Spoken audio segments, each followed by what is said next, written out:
안녕하세요. 박영식입니다.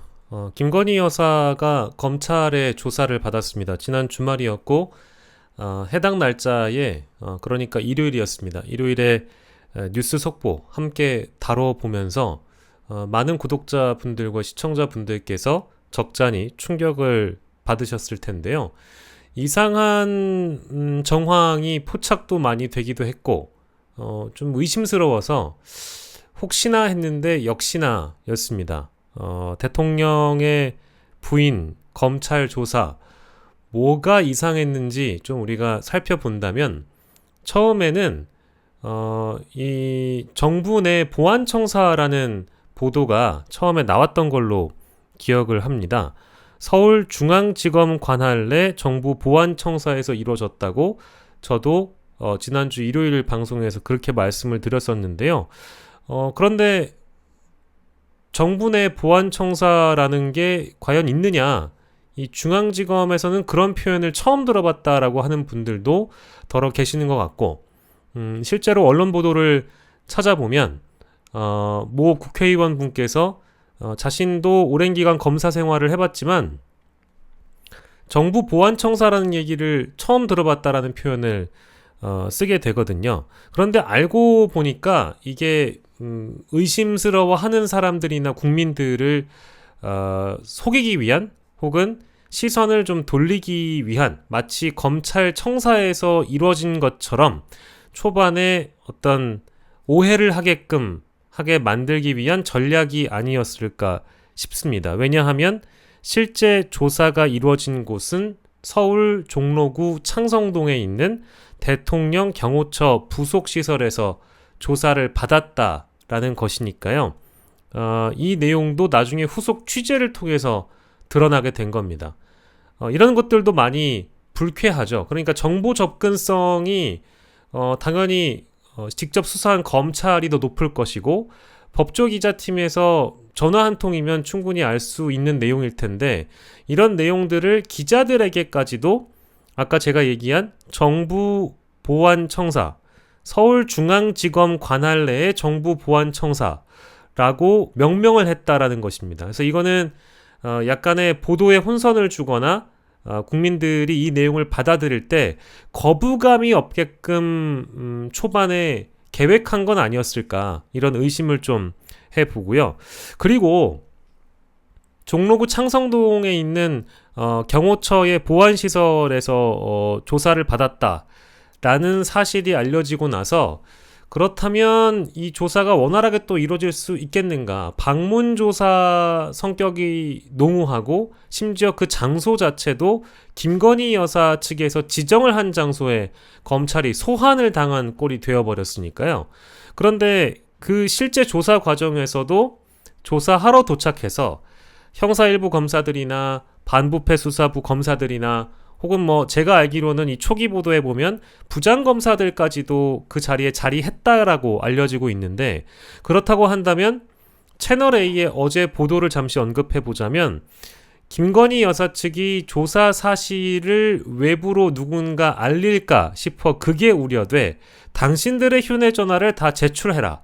반납하고 조사에 임해라 라는 조건이나 단서를 달았다면 그걸 그냥 우리가 이해를 해주고 넘어가야 될 일이냐? 그렇지가 않다라는 것이죠. 세상 어떤 피의자가 이런 식의 조사 방식과 조사 시기, 조사 장소를 택할 수 있으며 사실 이 정도의 수사건이라면 검찰의 강제 수사가 작동돼도 전혀 모자람이 없을진데 대통령 영부인이라는 어떤 특수성 때문에 저는 수사기관이 많이 양해를 해줬다고 보거든요, 그동안. 근데 그럼에도 불구하고 이 채널A의 보도, 휴대전화를 사전에 제출하고 조사실로 들어갔다. 그래서 조사가 다 끝나고 나서야 그 휴대전화를 돌려받을 수 있었기 때문에 또 검찰총장에게 알리는 작업이 늦어졌다. 이거를 이제 받아들이기가 좀 어려웠습니다. 게다가 이 이원석 검찰총장에 대한 패싱 사실이 뒤늦게 알려지고 나서 진상조사에 착수하라라고 해서 대검 감찰부서를 돌리게 되는데 이에 반발해서 디올백 수사팀의 수사검사가 사표를 제출하게 됩니다. 사건을 열심히 수사한 것밖에 없는데 감찰 대상으로 분류하는 것에 화가 나고 회의감이 든다. 이런 사의를 표명했다고 하는데요. 정작 화가 나는 사람들은 누구일까요? 저는 이 사건을 바라보고 있는 국민들이라고 생각합니다. 우리 검찰은 법 앞에 모든 사람, 모든 국민을 평등하게 대할 의무가 있습니다. 아무리 영부인이라는 공적 신분을 고려한다 하더라도 이 단일 사건들만 따로 떼어놓고 볼 때 이 사건 관련해서는 핵심 피의자입니다. 핵심 피의자의 신분을 이렇게 다룰 수는, 이렇게까지 협조가 아니라 모셔서는 검찰의 권위나 기강이라는 것은 전혀 살아날 수가 없는 것이거든요.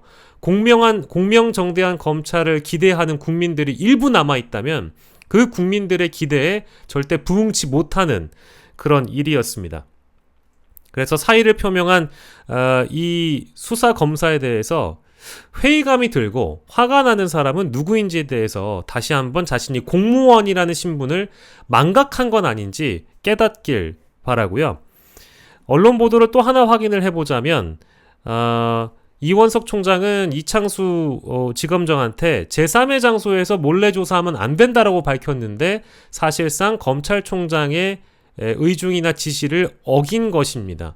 항명이나 쿠데타라는 표현이 따르는 것은 바로 여기에 비롯된 것이고, 여기서부터 비롯된 것이고, 더불어서 대통령실이나 김건희 여사 측과 검찰총장 및 대검의 간부들까지, 대검에 있는 어떤 사람이든 다 뛰어넘고 직거래를 했다는 것이 굉장히 충격적이란 것이죠.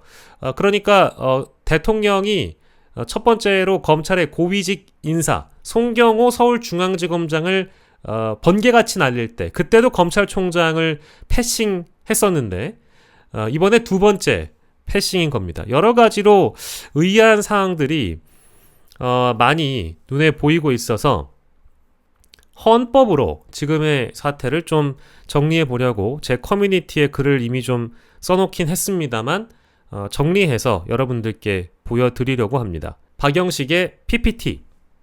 예, 놀랍습니다. 대단하지 않습니까? 예, 헌법으로 본 김건희 여사 관련 황제 조사 내용 저희가 다뤄보도록 하겠습니다. 예, 일단 제7조를 가져와 봤습니다. 제7조 1. 공무원은 국민 전체에 대한 봉사자이며 국민에 대하여 책임을 진다. 쉼표 다음 문장을 버린다 하더라도 공무원은 국민을 위해 봉사하는 사람들이지, 즉 검찰 공무원은 국민을 위해 봉사하지 김건희 여사를 위해 봉사하지 않습니다. 특정인을 황제처럼 알현하거나 의전하며 조사하지 않습니다. 김건희 여사는 주가 조작 혐의, 디올백 수수 혐의, 핵심 피의자이자 이 사건의 정점에 있는 인물입니다. 그런데 김건희 여사를 조사하라고 우리 호주머니 털어서 세금을 줬더니 정작 하는 일은 가서 여사님과 샌드위치를 먹고 왔습니다.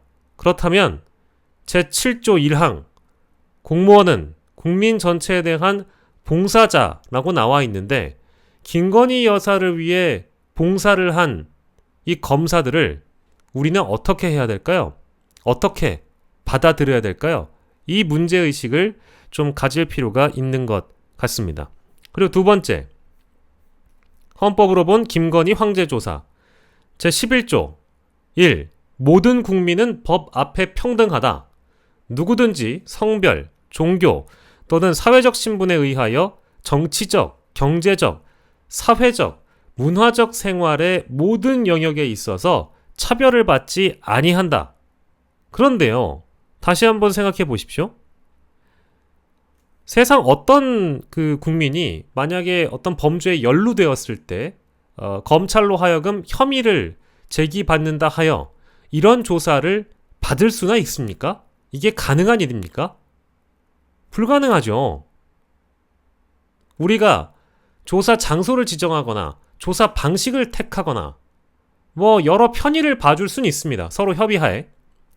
그런데 이 건은 특히 주가 조작권은 4년에 한 번 받는 조사이고 대면 조사이고 디올백은 사건이 터지고 나서 8개월 만에 서면을 제외하면 첫 대면 조사입니다. 이런 조사를 받을 수 있는 국민이 과연 있습니까? 제가 검찰분들한테 물어보고 싶은데 이런 대우를 검찰로부터 받을 수 있는 국민이 김건희 여사 말고 또 있습니까? 기가 막히는 일이어서 제11조 1항을 가져와 봤습니다. 다음 장으로 넘어가 보면 마찬가지로 11조 2항 사회적 특수계급의 제도는 인정되지 아니하며 어떠한 형태로도 이를 창설할 수 없다. 사회적 특수계급을 어느 누구도 만들 수 없다는 것입니다. 그런데요, 이렇게 황제 조사를 받은 것을 보면 또 장소까지 특별히 지정해서 서초동에 있는 검사들을 창성동까지 부른 것을 보면 휴대전화까지 검찰 스스로 제출한 걸 보면 이건 사회적 특수계급이나 법치주의 국가 대한민국에서 할 수 있는 일 아니겠습니까? 우리 국민들은 검찰 공무원이 이런 식으로 범죄 혐의가 있는 피의자를 수사하라고 조사하라고 세금을 갖다 바치는 게 아닙니다. 권익위도 물론 수사기관은 아닙니다만 국가기관입니다. 세금이 들어가는 일입니다. 황당하기 짝이 없는 법리 해석으로 국민들을 분노에 이르게 하더니 정작 실제 수사를 할 수 있는 수사기관인 검찰이 특정인에 대해서 이렇게 특수계급 취급을 한다. 이걸 전 사실상 인정한 꼴이라고 보고 있습니다. 제65조 1. 공무원이 그 직무 집행에 있어서 헌법이나 법률을 위배한 때에는 국회는 탄핵의 소추를 의결할 수 있다. 김건희 여사 수사팀은 이미 사회적 특수계급을 인정했다고 보고 그리고 피의자에게 어떤 조사 특혜, 수사 특혜를 제공했다면 이것이 실제 헌법 위배인지 아닌지 검토는 해봐야 할 것 같습니다. 왜냐? 우리 국민들이 이를 허락하지 않았거든요. 검찰총장이 이 수사팀 검사들에 대해서 진상조사를 한다고 하고 대검 감찰부를 작동시켰다고 하는데 저는 이건 당연한 일이라고 봅니다. 적어도 우리 국민들의 알 권리를 위해서 왜 이런 선택을 하게 됐는지 이원석 개인 검찰총장을 제끼고 패싱하고 이런 일이 가능했는지도 알아야 되겠지만 이것이 혹 법률 위배, 헌법 위배는 아닌지에 대해서 판단을 내려달라는 겁니다. 대검이 제대로 못하겠다면 국회라도 그 업무를 해야 한다는 것이 국민들의 요구라고 저는 생각하고 있습니다. 마지막 제69조 대통령은 취임에 즈음하여 다음에 선서를 한다. 나는 헌법을 준수하고 국가를 보위하며 아마 엄숙히 선서합니다. 요 정도로 했다고 칩시다. 헌법을 준수하겠다고 윤석열 대통령은 선서했습니다. 앞서 제가 언급한 각 조에 해당하는 내용들이 헌법 위반 사례인지 아닌지 대통령 스스로가 법률가로서 또 대통령으로서 답할 의무가 있다고 저는 생각을 하고 있습니다. 오늘도 역시 답답해서 여러분들께 바로 찍어서 올려드리는 영상이 될 텐데요. 요즘 헌법을 제 격에 맞지 않게 곱씹어보고 뜯어보고 공부해봤지만 이 나라에서 이 사회에서 벌어지고 있는 여러 사건 사고들 중에 헌법에 위배되는 헌법의 기초 정신조차 그 취지를 지키지 않는 공무원들이 너무 많습니다. 제가요 세금을 그래도 제법 내는 편인데 제 세금이 점점 아까운 게 아니라 너무 아깝습니다. 정신들 차리시고 공무원은 국민을 위해 봉사하는 직업이라는 것을 잊지 마시길 바랍니다. 끝까지 시청해주셔서 대단히 고맙습니다.